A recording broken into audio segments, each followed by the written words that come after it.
لله نحمده ونستعينه ونستغفره ونستهديه ونؤمن به ونتوكل عليه ونعوذ بالله من شرور أنفسنا ومن سيئات أعمالنا من يهده الله فلا مضل له ومن يضلله فلا هادي له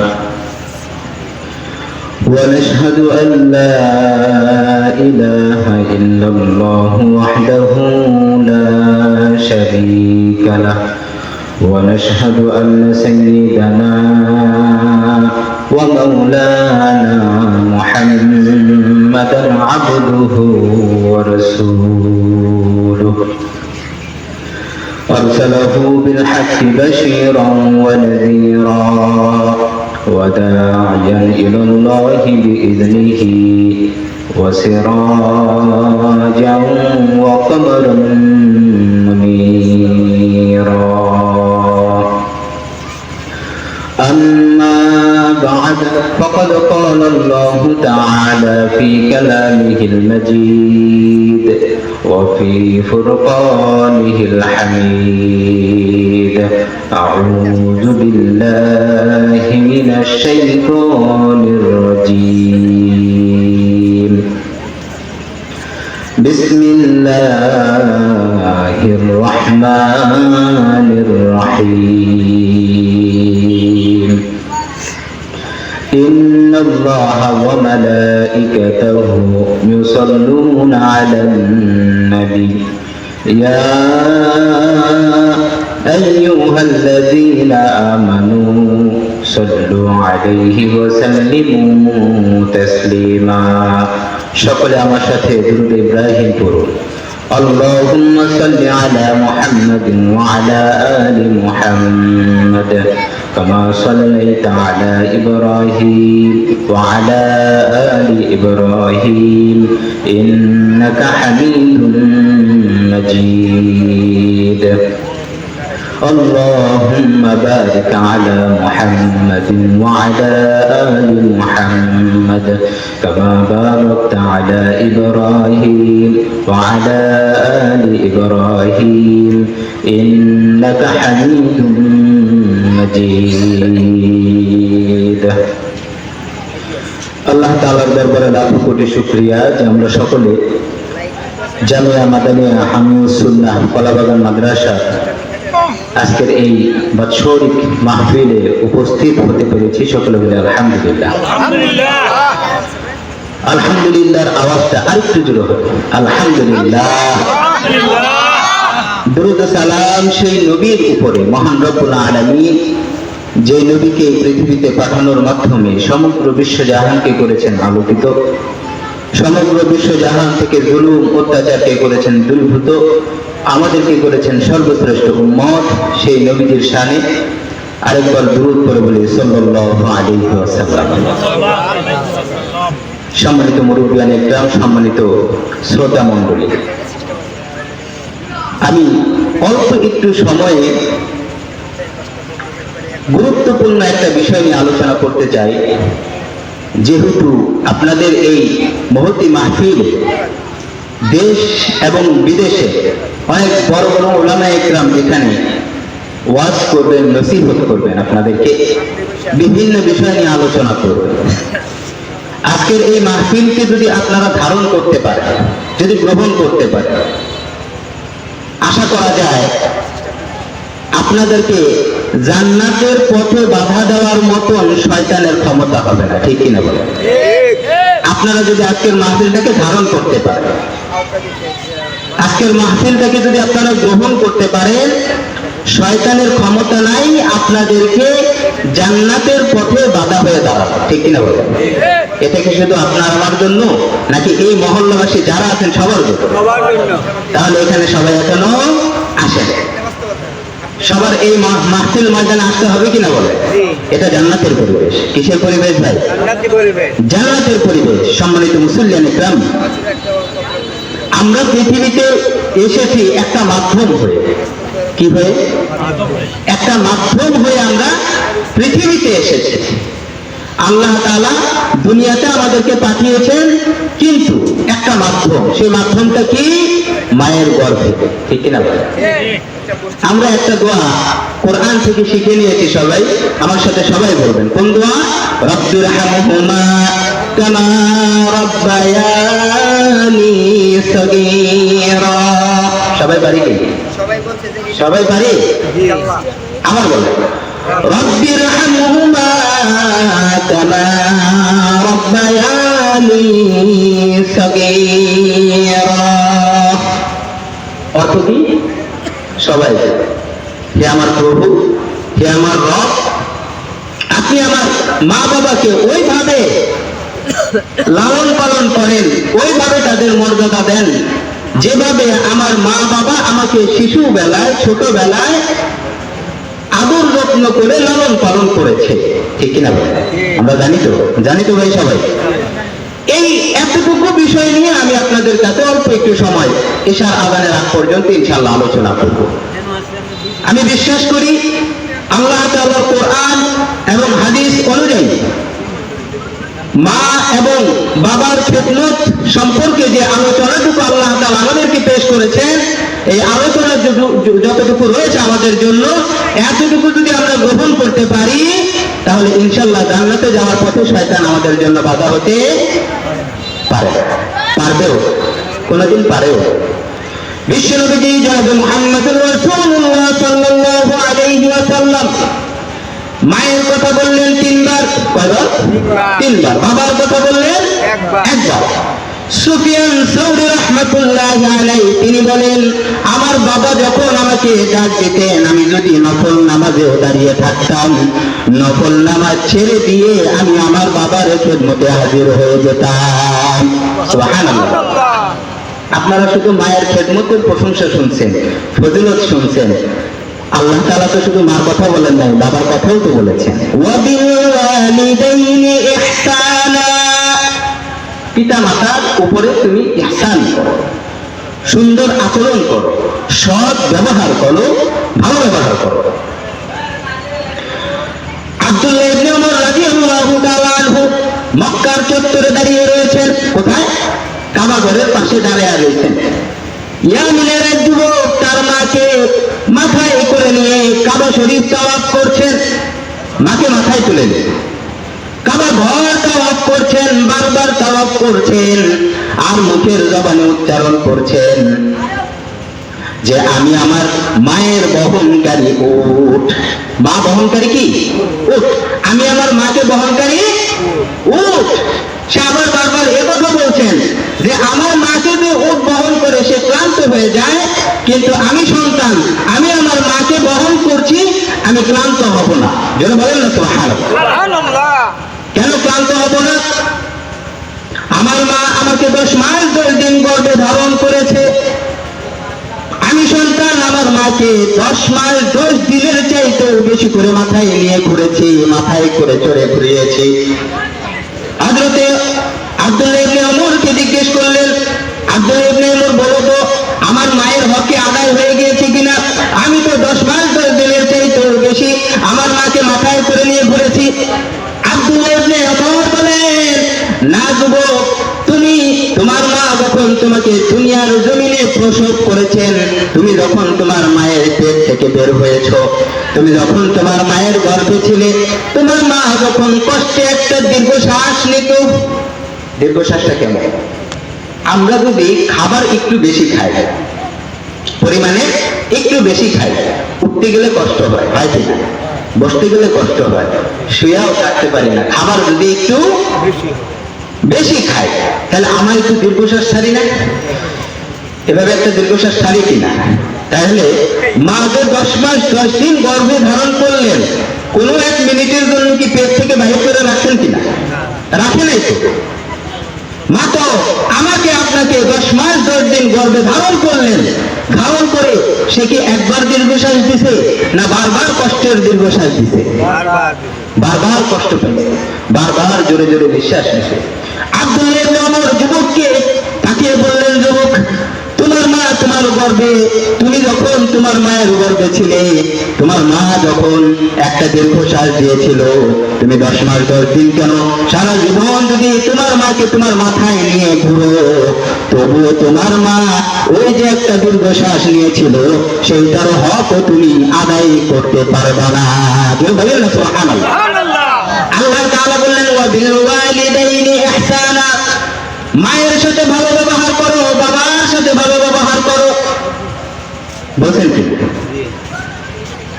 সম্মানিত মুসলিম ইকরাম, আমরা বাবার সাথে ভালো ব্যবহার করি, মায়ের সাথে ভালো ব্যবহার করি না? করি। জামাটা খুঁজে না পাইলে মাকে ধমকায়, ধমকায় কি? জুতা একটা খুঁজে না পাইলে মাকে ধমকায়, কাপড়টা ধোয়া না থাকলে মাকে ধমক দেয়, এই কিনা? আপনাদের অনেকের মা বাবা চলে গেছে দুনিয়া থেকে, গেছে কি? যখন চলে গেছে তারপরে এখন বুঝতে পারছে মা বাবা কতটা মূল্যবান। বিশ্বনবী জনাব মুহাম্মদুর রাসূলুল্লাহ সাল্লাল্লাহু আলাইহি ওয়াসাল্লাম হযরত ওমর ফারুক রাদিয়াল্লাহু তাআলা আনহুকে বলেন, একজন যুবক আছে, তার নাম ওয়াইস আল করনি। ওয়াইস আল করনি, আমরা যার নাম স্বাভাবিকভাবে জানি কি ওয়াইস কুরুনি, আমরা জানি কি ওয়াইস কুরুনি বললে সবাই জানে। ওয়াইস আল করনিকে উদ্দেশ্য করে বিশ্বনবী জনাব মুহাম্মদ রাসূলুল্লাহ সাল্লাল্লাহু আলাইহি ওয়াসাল্লাম হযরত ওমর ফারুক রাদিয়াল্লাহু তাআলা আনহুকে বললেন, তোমার সাথে যখন ওয়াইস আল করনির দেখা হবে, তুমি তার কাছে তোমার গুনাহ মাফের জন্য দোয়া চাইবে। কেন? ওয়াইস আল করনি আল্লাহর কসম দিয়ে যে দোয়া করেন, আল্লাহ তাআলা ওয়াইস আল করনির সব দোয়া কবুল করে নেন। সুবহানাল্লাহ। কেন কবুল করেন? ওয়াইস আল করনি ছিলেন মা ভক্ত যুবক, যারা বলেন না সুবহানাল্লাহ। ওয়াইস আল করনি ছিলেন কি মার ভক্ত একটা যুবক। এই পৃথিবীর বুকে যে মানুষগুলো, যে সন্তানগুলো, যে ছেলেগুলো, যে মেয়েগুলো মায়ের খেদমত করবে, বাবার খেদমত করবে, মাকে খুশি করবে, বাবাকে খুশি করবে, মাকে ধমক দিবে না, বাবাকে ধমক দিবে না, মা যদি ধমক দেয় চুপ করে থাকবে, বাবা যদি ধমক দেয় চুপ করে থাকবে, আপনারা লিখে রাখেন, আল্লাহর কোরআন সাক্ষী, রাসূলের হাদিস সাক্ষী, ওই সন্তানকে জান্নাতে যাওয়ার মধ্যে কেউ বাধা দিতে পারবে না। সুবহানাল্লাহ। আরে জয় বলেন না সুবহানাল্লাহ। আমাদের একটু খাবার কম পড়লে মা বাবাকে গালি দেই, দেই কি না? সম্পদ একটুখানি কম পড়লে মা বাবাকে গালি দেই, বলে অমুকের বাবা অমুককে কত ধন সম্পদ দিয়ে গেছে, বিঘায় বিঘায় সম্পদ দিয়ে গেছে, তুমি আমাকে কি দিয়ে গেলা? এটা বলার অধিকার আমার আছে? আপনাদের আছে? কোন সন্তানের আছে? হ্যাঁ, কোন সন্তানের আছে ভাই? নাই। অমুকের বাবা মা অমুককে এত পরিমাণ সম্পদ দিয়ে গিয়েছে, জায়গা দিয়ে গিয়েছে, মোটরসাইকেল দিয়ে গিয়েছে, বাড়ি দিয়ে গিয়েছে, গাড়ি দিয়ে গিয়েছে, তুমি আমার অপদার্থ বাবা, তোমার মতন বাবা মা আমার দরকার নাই, তুমি আমাকে কিছুই দিতে পারো না। এমন সন্তান দুনিয়া আছে কিনা ভাই? আছে। তাহলে এই সন্তানগুলো হলো পোড়া কপাল। কি পোড়া কপাল? হযরতে ওমর ইবনে আব্দুল আজিজ রাহমাতুল্লাহি আলাইহি তিনি বলেন, এমন কোন সন্তানের সাথে তুমি বন্ধুত্ব স্থাপন করবে না, এমন কোন মানুষের সাথে তুমি বন্ধুত্ব স্থাপন করবে না যে মানুষগুলো মা বাবার কথা শোনে না। কি মা বাবার কথা শোনে না? আল্লাহ তাআলা যেখানে বলেছেন যে শিরক করবে না, তার পাশে আল্লাহ তাআলা বলেন মা বাবার সাথে বেয়াদবি করবে না। যারা বলেন না সুবহানাল্লাহ। আল্লাহ তাআলা বললেন শিরক করবে না, তার পাশে আল্লাহ বললেন কি মা বাবার সাথে কি করবে না? বেইনসাফি করবে না, বেয়াদবি করবে না, মা বাবার সাথে ইহসান করবে। হযরতে ওমর ইবনে আব্দুল আজিজ বলেন, যে সন্তান, যে মানুষটা মা বাবাকে অবাধ্য করলো, সে পৃথিবীর সবাইকে অবাধ্য করলো। সে পৃথিবীর কারো কথা শুনবে না, সে আল্লাহর কথাও শুনবে না, সে রাসূলের কথাও শুনবে না, সে মুরব্বির কথাও শুনবে না। পৃথিবীতে তার সফলতার কোনো পথ নাই। বলেন না নাউজুবিল্লাহ। আপনি যদি আপনার মায়ের কথা শুনেন, আপনি যদি আপনার বাবার কথা শুনেন, তাহলে আপনার জন্য তাদের ভিতরে রয়েছে জান্নাত। বিশ্বনবী জনাবে মুহাম্মদ রাসূলুল্লাহ সাল্লাল্লাহু আলাইহি ওয়াসাল্লাম অভিশাপ করে গিয়েছেন, সে ধ্বংস কে, যে ব্যক্তি তার মা বাবার জীবিত থাকা অবস্থায় তার স্থানটাকে জান্নাত বানাইতে পারলো না। সম্মানিত মুসল্লিয়ান ইকরাম, যাদের মা বাবা মরে গিয়েছেন, ইন্তেকাল করেছেন, আল্লাহর কাছে চলে গিয়েছেন, তারা কিভাবে মা বাবাকে খুশি করবে? তারা মা বাবার জন্য বেশি বেশি দোয়া করতে হবে। কি দোয়া? রাব্বিরহামহুমা কামা রাব্বায়ানি সগীরা। পারবেন? পারবেন ভাই? ইনশাআল্লাহ। কে কে পারবে মা বাবার জন্য দোয়া করতে? মা বাবার জন্য দোয়া করতে সবাই হাত তুলে দেখায়, কে কে পারবেন মা বাবার জন্য দোয়া করতে? আল্লাহ আমাদের সকলকে মা বাবার খাদেম হিসেবে কবুল করেন, সকলে বলে আমিন। প্রিয় মুসল্লি ভাইয়েরা, শ্রোতা মণ্ডলী, আল্লাহ তাআলার জমিনে যত ভালো মানুষ এসেছে সবাই মা বাবার খাদেম। আমরা শিক্ষককে সম্মান করি কিনা? ওস্তাদকে সম্মান করি কিনা? আমরা এসে বলি আমার শিক্ষক আমার মাথার তাজ, বলি কিনা? কিন্তু আমরা এ কথা বলি না আমার মা বাবাও আমার মাথার কি তাজ। শিক্ষকের জুতাটা ঠিক করে দেয়, আমার যিনি অভিভাবক আছে, নেতা আছে, তার জুতাটা ঠিক করে দেয়। দেখি মা বাবার জুতাটা ঠিক করে করি করি ভাই। মা বাবার জুতাটা আমরা সোজা করে দেই না, মা বাবার কাপড়টা আমরা পরিষ্কার করে দেই না, বৃষ্টির ভিতরে মা বাবার কাপড় ভিজে ঘরে তুলি না, শীতের কুয়াশায় মা বাবার কাপড় ভিজে ঘরে তুলি না। সত্য না মিথ্যা? সত্য না মিথ্যা? মা বাবার খিদমত আমরা করতে রাজি না।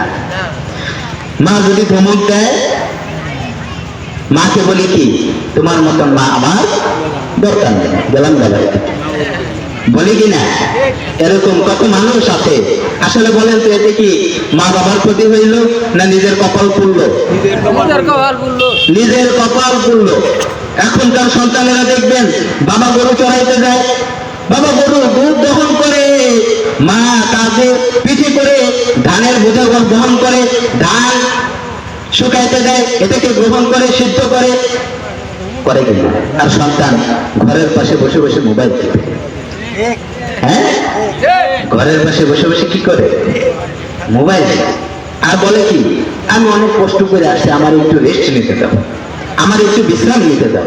আরে যুবক, তুমি যদি তোমার সন্তানের কাছ থেকে অপমানিত না হতে চাও, তাহলে তুমি আগে তোমার মা বাবার খেদমত করো। আগেকার জামানায় মা বাবার কি খেদমত করেছেন মানুষ, মা বাবার কি খেদমত করে গিয়েছেন মানুষ, সেগুলো এখন ইতিহাস, সেগুলো এখন উপমা। এক ব্যক্তি দেখলেন, এক বৃদ্ধ লোক দুপুর বেলায়,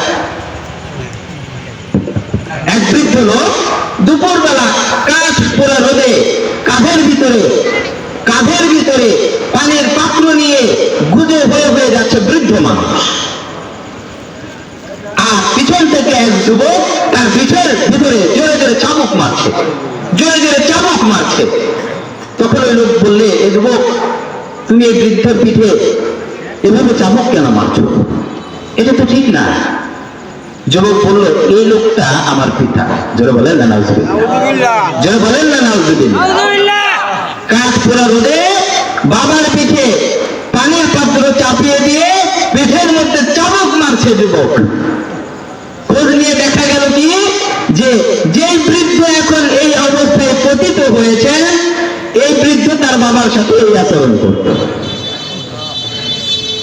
এই বৃদ্ধের বাবা আবার তার বাবার সাথে এরকম খারাপ আচরণ করত। জমিন যদি ভালো হয়, ফসল ভালো হয়, ঠিক কিনা? জমিন যদি উর্বর হয়, ফসল ভালো হবে।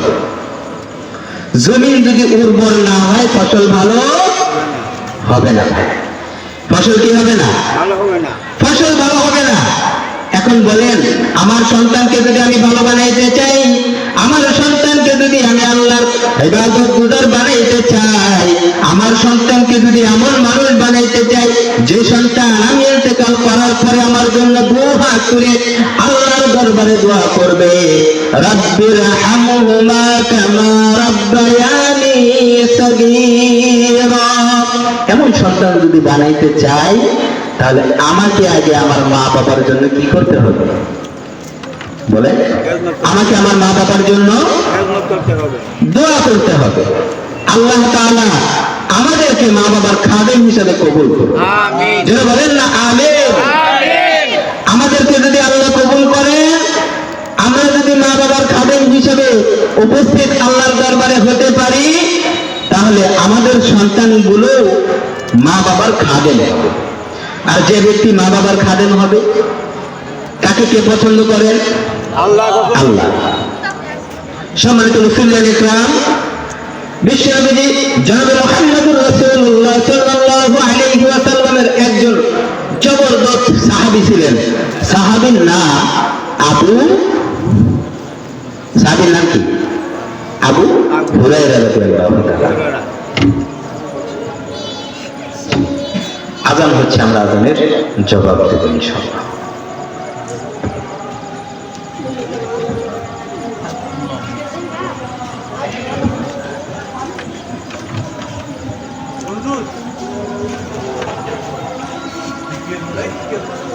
মাদ্রাসা আজান দিয়ে দেন একজন, মাদ্রাসা ছাত্র ভাই কই?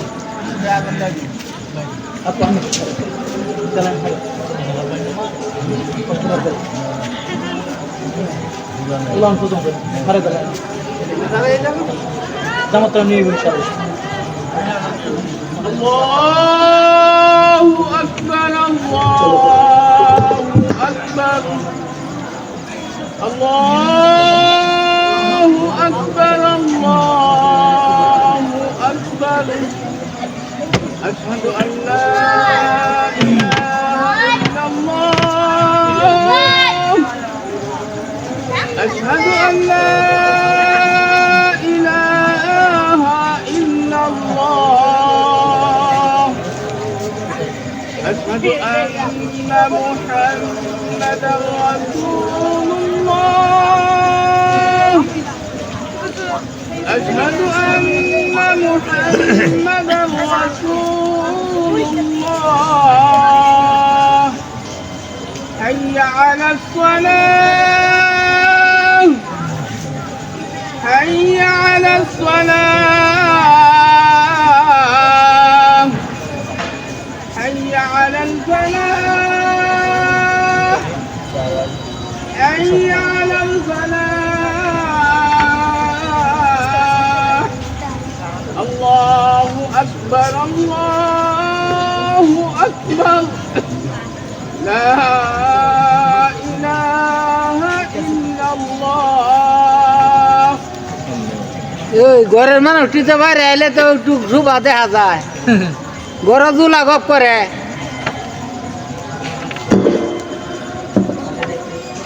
درود شریف پڑھیں اللهم صل علی سیدنا و نبینا و شفیعنا و حبیبنا এই হুজুর ওই ঘরের মানুষ টি বাইরে সাল্লাল্লাহু আলাইহি ওয়া জুলা গপ করে ঘর। আসহাবিহি ওয়া বারিক ওয়াসাল্লাম। সম্মানিত উপস্থিত শ্রোতা মণ্ডলী, আমি বলছিলাম যে আল্লাহর রাসূলের একজন জবরদস্ত সাহাবী ছিলেন। সাহাবীকে হযরতে আবু হুরায়রা রাদিয়াল্লাহু তাআলা আনহু। তিনি যখন ঘর থেকে বের হতেন, হযরতে আবু হুরায়রা রাদিয়াল্লাহু তাআলা আনহু তিনি যখন ঘর থেকে বের হতেন, বের হওয়ার সময় তার মার দিকে তাকিয়ে বলতেন, মা আসসালামু আলাইকুম ওয়া রাহমাতুল্লাহ, আল্লাহ তাআলা আপনার উপরে রহমত বর্ষণ করুক। যারা বলেন সুবহানাল্লাহ। মা ঘরের ভিতর থেকে আওয়াজ দিতেন, আল্লাহ তাআলা তোমার উপরে রহমত বর্ষণ করুন। যারা বলেন না সুবহানাল্লাহ। হযরত আবু হুরায়রা আবার বলতেন, আল্লাহ তাআলা আপনার উপরে ঠিক সেইভাবে রহমত বর্ষণ করুন যেভাবে আপনি মা আমাকে ছোটবেলায় লালন পালন করেছেন। ঘরের ভিতর থেকে মা আবার আওয়াজ দিতেন, আল্লাহ তাআলা তোমার উপরে সেই রকম রহমত বর্ষণ করুন যেভাবে আমার বৃদ্ধ বয়সে সন্তান তুমি আমাকে লালন পালন করছো। সুবহানাল্লাহ। মায়ের দোয়া কবুল হয় কি হয় না? আজকে আমি যে আপনাদের সম্মুখে বসা, এটা আমার মায়ের দোয়ার ফসল, এটা আমার বাবার দোয়ার ফসল। আজকে আপনি যে এই রহমতের সামিয়ানার নিচে এসে বসতে পেরেছেন, এটাও আপনার মা বাবার দোয়ার ফসল। কেন? মা বাবা প্রত্যেক সন্তানের জন্য দোয়া করে, আল্লাহ আমার সন্তানটাকে তুমি সম্মানী মানুষ বানাও, তুমি আমার সন্তানটাকে সম্মানের পাত্র বানাও। আজকে যারা এই মাহফিলের ময়দানে এসেছেন এরা সম্মানী পাত্র কার কাছে? আল্লাহর কাছে। আল্লাহর কাছে মেহমান। মেহমান মেহমান কেমন মেহমান? বিশ্বনবীজি জনাবে মুহাম্মদুর রাসূলুল্লাহ সাল্লাল্লাহু আলাইহি ওয়া সাল্লাম হাদিসে পাকে বলেন, এক শ্রেণীর মানুষ আছে, ওই এক শ্রেণীর মানুষ কাল কিয়ামতের ময়দানে আল্লাহ তাআলার আরশের ছায়ার নিচে স্থান পাবে। 7 শ্রেণীর মানুষের মধ্যে হতে এক শ্রেণীর মানুষ এমন যে মানুষগুলো আল্লাহ তাআলাকে ভালোবাসতো, আল্লাহ তাআলার জন্য একে অপরকে ভালোবাসতো। জোরে বলেন না সুবহানাল্লাহ। সুবহানাল্লাহ। যারা এই মাহফিলগুলোকে ভালোবাসতো, যারা মসজিদকে ভালোবাসতো, যারা মাদ্রাসাকে ভালোবাসতো, যারা উলামায়ে ইকরামকে আলেম সমাজকে ভালোবাসতো, যারা কোরআনকে ভালোবাসতো, যারা হাদিসকে ভালোবাসতো, তারা কাল কিয়ামতের ময়দানে আল্লাহ তাআলার আরশের ছায়ার নিচে স্থান পাবে। জোরে বলেন না সুবহানাল্লাহ। আপনার আমার মধ্যে যে সম্পর্ক, এটা একমাত্র আল্লাহকে খুশি করার জন্য, ঠিক কিনা বলেন? আমিও আসছি আপনাকে দুই একটা কথা বলার জন্য। কাকে খুশি করতে হবে? আল্লাহ। আপনারাও এসেছেন দুই একটা কথা শোনার জন্য, আমল করার জন্য। কাকে খুশি করতে হবে? আল্লাহ রে। তাহলে আমিও আল্লাহকে খুশি করতে চাই, আপনিও আল্লাহকে খুশি করতে চান। দুইজনের খুশি করার উদ্দেশ্য একই না? এক। আমিও আল্লাহকে খুশি করতে চাই, আপনিও আল্লাহকে খুশি করতে চান। তাহলে দুইজনের খুশি করার উদ্দেশ্য এক। দুইজনের খুশি করার উদ্দেশ্য যখন এক, আল্লাহ খুশি হয়ে গিয়েছেন। যারা বলেন না সুবহানাল্লাহ। আর মায়ের দোয়া, পিতামাতার দোয়া ছাড়া আমাদের আল্লাহর প্রিয় বান্দা হওয়া সুযোগ নেই।